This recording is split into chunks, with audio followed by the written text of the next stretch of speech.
360-degree feedback is a process which uses multiple evaluation sources, with a focus on these sources coming from varying hierarchical levels, e.g. peers and or subordinates, and organisational positions, e.g. customers.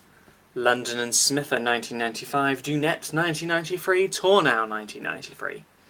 The key assumption of 360-degree feedback is that by collecting performance data from more than one source, different perspectives will be provided, which allows more types of information to be yielded in the process, which should add incremental validity to its capacity to assess performance. Borman, 1998. O'Reilly in 1994 suggests that when 360-degree feedback is used for development purposes, scores from raters turn out remarkably similar. But when used as a basis for formal performance evaluation purposes, things change. He found that friends pump up their scores and rivals become remarkably lukewarm. Farr and Verbal in 1986 found that students more accurately assess their classroom participation when they thought the assessments were being collected for research purposes than when the assessments were used for determining grades. Although the environment is different, it appears that situational factors may affect the motivation of employees accurately to report on assessment. London and Beattie in 1993 found evidence supportive of this. They report that 34% of respondents in their study would rate their boss differently if the feedback was shared with their supervisor for performance appraisal. In another study, by London et al. 1990, it was found that 65% of respondents believed that upward feedback should be used for development purposes only, whereas 28% believed it should be used for both development and appraisal purposes. A part of the 360-degree feedback process is the need for perspectives from different levels of an organisation's hierarchy. Bernardin et al. In 1993 highlights some concerns that are therefore raised by the fact that when using 360-degree feedback for appraisal, upward appraisal is part of the process. Managers may focus on pleasing subordinates in an effort to get higher appraisals. The authority of the manager could be undermined by the pressure of upward appraisals and the implications of low evaluations for a manager's status within the organisation. Subordinates may lack the ability, aptitude training, or necessary job information to provide valid ratings. Subordinates may be reluctant to be candid about their boss for fear of repercussions, or they may inflate ratings in order to score points with the manager.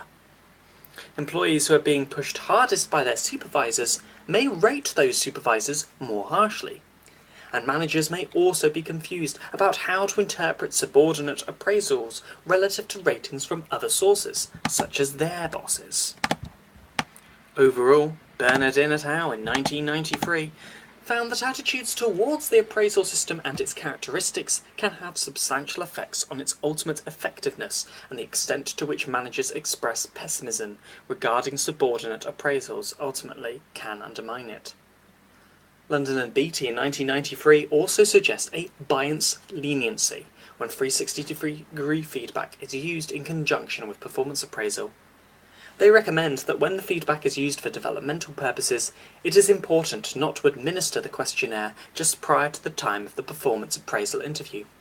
They suggest that the feedback, although used for development purposes, may be linked in the minds of the respondents with the performance appraisal process, with the result that the use of data may be biased. They recommend that when commencing an upward feedback process, the feedback should be used primarily for development purposes and the analysis of the training needs of managers. They also recommend that the process should not be used to determine merit increases. London Beattie in 1993, on the other hand, suggests using an introductory strategy which involves 360-degree feedback for development for several years before using it as an input to supervisory evaluations and decisions about pay and promotion. Research has shown that raters are affected by the knowledge that their ratings can influence another's career. Lublin 1994. In addition, if a person knows that their supervisor will see the results, this also affects their own self-ratings. The effect on both aspects, self and co-worker ratings, is that ratings tend to be inflated. Antonini 1996. This strengthens the view that 360-degree feedback should be used as a development tool, as it is possible to complete this feedback for development purposes without one supervisor viewing the feedback, whilst it is impossible to avoid the supervisor viewing it if it is an official appraisal. Jones and Bearley in 1996 further illustrate the difference between development and administrative appraisal. They argue that on the one hand, assessments used for development tend to concentrate on competencies or behaviours, and often involve predictive evaluation of future behaviour. Performance appraisal, on the other hand, tends to quantify past performance specific to the employee's particular job. Because performance appraisals are past-orientated, they can be more easily affected by rating bias and may not provide the depth of feedback necessary to improve performance. In fact, performance appraisal in general is inadequate for encouraging development, career planning, or performance enhancement. Hazuka, 1993, Williams and Levy, 1992. Conversely, when appraisal is used for development, information may not be useful for administrative purposes. Kennedy, 1993. According to Harvey, 1994, Yerk and Lipsinger, 1995, it may be more appropriate to devise a separate assessment for each purpose, because feedback gathered for development is not necessarily applicable to pay or promotion decisions. A unique aspect of 360-degree feedback appraisal systems versus a traditional supervisor-only system is the risk of rater non-participation. Westerman and Rose, 1997. Because the rater's inputs are confidential, there is no way to enforce participation.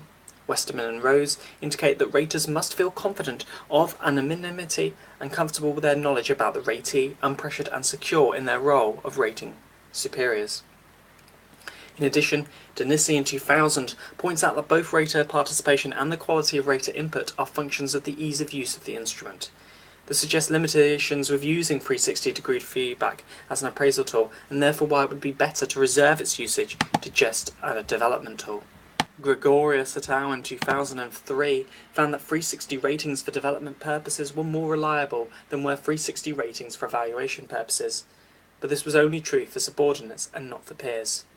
Turgle and Conger in 2003 have argued that 360-degree assessment can be usefully applied to both developmental and administrative purposes, but that no single 360-degree feedback process should be used for both purposes simultaneously. They point out that some of the same characteristics that make 360-degree feedback ratings ideal for developmental use also compromise their administrative value. Specifically, disagreement among raters can be used in developmental applications because ratees become aware of how various observers perceive them differently. But in administrative applications, organisations face the difficult problem of integrating discrepant ratings into measures of overall performance. The literature recommends that 360-degree feedback first be used for development, so that people can acclimate themselves to the new system. Jones and Bearley, 1996. Then the system can be slowly administered for other organisational purposes.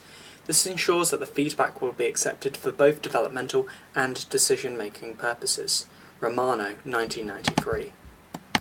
Although there is little literature to suggest that 360-degree feedback is better to use as an appraisal tool than as a developmental tool, there is substantial evidence to suggest the value of using 360-degree feedback as an appraisal tool.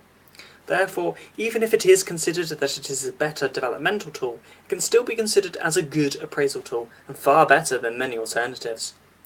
According to Bernardin in 1993, users of 360-degree feedback for performance appraisal feel that the assessment makes the evaluation more fair. Yet evaluations are subject to bias, and that there will be errors in judgment. However, McGarvey and Smith in 1993 point out that an advantage of using 360-degree feedback for appraisal is that multiple sources of feedback may cancel out those biases and provide a more well-rounded picture of the employee's past performance. Further, they argue that using 360-degree feedback for appraisal will promote the acceptance of decisions because the information provided is more complete.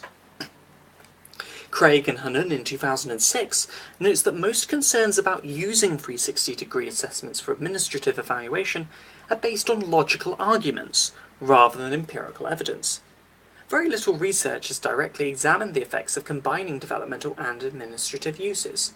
What little evidence is available seems to suggest that at least some concerns about dual-purpose performance appraisal systems might be unfounded. Although their study examined only traditional top-down performance appraisals and not 360-degree assessment. Boswell and Bordereau in 2002 found that separating the developmental and administrative components into distinct systems had no effect on ratees' satisfaction with the appraisal. In fact, the only significant effect was in an unexpected direction. Employees in the combined administrative development condition actually reported intentions to avail themselves of future development opportunities than did employees who experienced two separate single-purpose appraisal systems. Those authors speculated that the linkage between evaluation and development in the dual-purpose system might have provided additional motivation for ratees to improve their performance. Similarly, Antononi in 2000 reported in a case study that employees in one company complained that their development-only 360-degree assessment system did not provide sufficient motivation for managers to change their behaviour because it was separate from the formal appraisal process. It has also been argued that using 360-degree ratings for evaluation empowers subordinates and peers, Bracken 2001, reduces the influence of individual aberrant raters, and is more consistent with the flatter organisational structures that are common today in that it provides a role for peer raters, Turgel and Conger, 2003. Hagemann et al. In 2015 used 360-degree feedback from co-workers of physicians in the US. It was found that the feedback scores correlated well with measures of patient satisfaction, which suggests that feedback from work team members may provide helpful information into how patients may be perceiving their physician's behaviour and vice versa. Furthermore, the findings provide tentative support for the use of team-based feedback to improve the quality of relationships with both co-workers and patients. This suggests a useful role for 360-degree feedback in appraisals, as it can be reflective of patient satisfaction without the need to actually rely on patients to fill out satisfaction forms. Although the implications of this, that less patient satisfaction should be used for evaluation, is with problems, particularly with patients potentially feeling their voices are not heard. In a meta-analysis by Smith in 2005, the mean reliability of subordinate ratings was 0.63, and the mean reliability of peer ratings was 0.55. Smith et al. Estimated the retest reliability of self-ratings to be 0.61. This compares with the meta-analytic mean reliabilities of supervisor ratings of 0.52, reported by Vishveshvarian in 1996, and 0.48 reported by Rothstein in 1990. McDowland and Fletcher in 2004 found that a measure of procedural justice rules predicted fairness perceptions of a 360-degree process. It is argued that it is because 360 reduces the opportunities for individual biases or idiosyncratic views to influence outcomes. Campion et al., 2015. Other research by Raj and Sin in 2013 in 4 organisations in the western part of India indicated that interpersonal communication and quality of working life have an effect in the relationship between 360-degree feedback and performance. Besides leader-member exchange, also affects the employee's quality of working life. A study by Mary and Saganya in 2012 on effectiveness and impact of 360-degree at Wheels India Limited, Chennai, illustrated that 360-degree is used as a motivating tool in enhancing employees' performance. Another research on private banks in Rohtak City, India, confirmed that 31% of these banks exercise 360-degree, and the results from the study signifies that the respondents are vastly satisfied with the current appraisal method.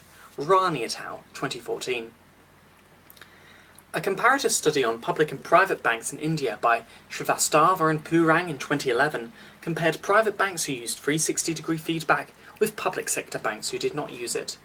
The employees in the private bank had higher levels of trust in the appraisals and were more satisfied with the process than those in the public banks. However, when they identified what components led to them being satisfied with the appraisal system, the components identified were not necessarily components which could not be achieved through alternative systems. This suggests it is more about how an appraisal system is conducted than the appraisal system that is used. This suggests we should be wary of bringing a 360-degree feedback and importing it in its entirety when it may not be appropriate for an organisation, as instead we can import parts of it, focusing more on the appropriate use of expectations and goals. With globalisation, it is common for practice to be imported between cultures with little consideration of what may work in specific cultures, and suggesting 360-degree feedback be used as a tool in new contexts just because there is evidence for its success in other contexts may be problematic. Indeed, culture is an important consideration when deciding upon using 360-degree feedback. Rattagi and Sin in 2014 suggest that in developing countries like India, direct feedback from various stakeholders may lead to ambiguous results during appraisal systems.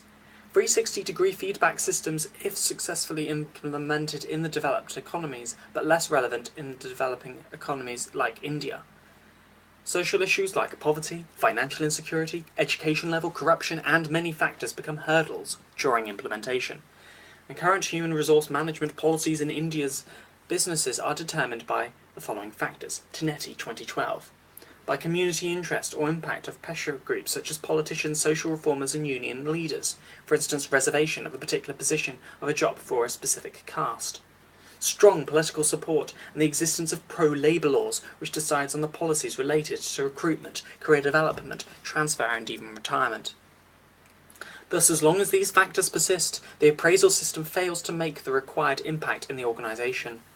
Rao also stated that the application of 360 should not be done at an individual level and must involve the organisational level data and backing it up with appropriate training programmes. Singh and Vadivelov, 2018. Davis in 1998 suggests that culture can affect the way employees represent ideal performance and categorise performance information. Thus, in turn, it can influence the work behaviours that are observed, remembered, and recorded when it is time to complete performance ratings. Culture can also influence choice of raters, such that in high-power distance cultures, those higher in status might be unreceptive to feedback from those lower in status.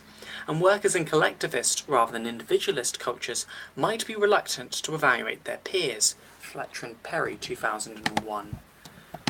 Day and Gregarious in 2009 suggested that employees from individualistic cultures are likely to provide more differentiated ratings of others, whereas employees from collectivist cultures are more likely to provide less differentiated and perhaps more favourable ratings of others, as well as being more likely to provide group-level rather than individual-level feedback in an effort to maintain harmony and facilitate teamwork.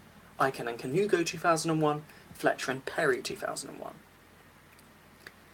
In addition, when considering 360-degree feedback and its relative advantages and disadvantages for being used as a development tool and an appraisal tool, it should be considered that these strengths and weaknesses are influenced by the exact manner in which the tool is utilised, and the way in which the tool is utilised is heavily influenced by the culture it is being used in. Brutus et al. In 2006 found very different manners in which 360-degree feedback is used, with, for instance, in Australia and the UK, ratees having the freedom to select their raters, whilst third parties did the selection in China and Argentina. This paper also reflected on cultural differences in terms of communication and how this affects the feedback process, as some manners of communicating feedback from an appraisal in some cultures would be considered inappropriate in other cultures. This paper does, though, also highlight the importance of reflecting on country-specific contexts when considering cultural differences, and how countries are dynamic, and what is appropriate in different countries can change, thus stressing the importance when considering the appropriateness of implementing 360-degree feedback, of not basing too much of the design/decision-making process on findings from specific contexts which provide snapshots which may be irrelevant to the organisation's context. When instruments are translated into different languages, as it is becoming more common in multinational organisations, the proportion of items that function differently across language versions can be problematically high. Data, 2005. When considering the utilisation of 360-degree feedback as a tool, it should be considered that there are case-by-case factors which are likely to affect its utilisation, such as the company workforce, demographics, culture and technology. Fleenor et al. In 2010 reviewed a range of studies published between 1997 and 2010, and found that with regard to age and gender, males and older individuals tend to overrate their leadership abilities and effectiveness relative to other raters. This overrating contributes to greater discrepancies between self and other ratings. Personality differences and feedback-seeking propensities among males and females were postulated to contribute to females' less inflated ratings. Those in higher positions tend to overrate, which may result from a lack of appropriate feedback from others. Non-whites and those with less education also were found to be more likely to provide inflated self-ratings. As more 360-degree instruments are migrated from paper to internet-based or other electronic forms of administration, the question of comparability varies here also. Very little research has specifically compared paper-based 360 instruments to their electronic counterparts. The only empirical studies that could be identified, Penny 2003, Smith 2004, both found the two administration methods to generally yield comparable ratings. The type of job is also relevant, as Jackson et al. In 1989 found that the service industry, compared to manufacturing, relies more on multiple assessors, including customers. This suggests 360-degree feedback is less relevant in manufacturing jobs, as customer appraisal is less important. Online systems permit raters to compare their ratings with aggregated ratings others have produced on the same ratees, Summers 2001. London in 2001 advocates that raters receive this information as a way of eliminating rater distortion. Firm intranets, or the internet, may also serve as key technological enhancements of the performance management process. Increasingly, this is the method of choice for implementing multi-rater or 360-degree feedback. For example, a performance evaluation process might begin with email messages coordinating the program, and then participants can nominate potential raters who provide feedback about them. An advantage to a web-based process is the technology's imposition of limits on the participation that prevents popular raters from being overwhelmed with requests to rate others. Further streamlining the process, online systems prevent raters from receiving separate communications from all multi-rated participants. Instead, they receive only one email message announcing whom they will rate. Raters then use assigned passwords to enter a secure website, complete evaluation questionnaires, and finally feedback is collected and assembled into reports, which participants receive electronically. Summers in 2001. Creators of a web-based 360-degree system believe that taking the multi-rater appraisal process online allows resources to be directed to value-adding activities like feedback and development planning, and that online modules therefore optimize face-to-face discussions. Bracken et al., 1998. In a laboratory study, Sussman and Sproul in 1999 investigated the possibility that computer-mediated communication increased honesty and accuracy in delivering negative information that had personal consequences for the recipient. They found that participants engaged in less distortion of negative information and more accurate and honest when they used computer-mediated communication than when they used face-to-face or telephone communication. In addition, those receiving feedback in their study reported higher levels of satisfaction and comfort in the computer-mediated communication situation. Using these findings as a starting point, investigating whether using technology to generate appraisal in a multi-rater system leads to greater comfort on the part of raters who deliver negative performance feedback should be possible. Because of the psychometric features available in some appraisal programs, raters confront checks in the process that hinder them from inflating ratings overall. Although generating an appraisal in a web-based environment does not always alleviate the need for the manager to deliver feedback in person to an employee, a manager may feel more confident in feedback sessions, even when delivering bad news, if he or she believes in the appraisal's psychometric robustness and accuracy. Furthermore, ratees may highly value appraisal accuracy if they feel it contributes to rewards that are determined objectively and not on the basis of distorted ratings. Miller et al., 2003.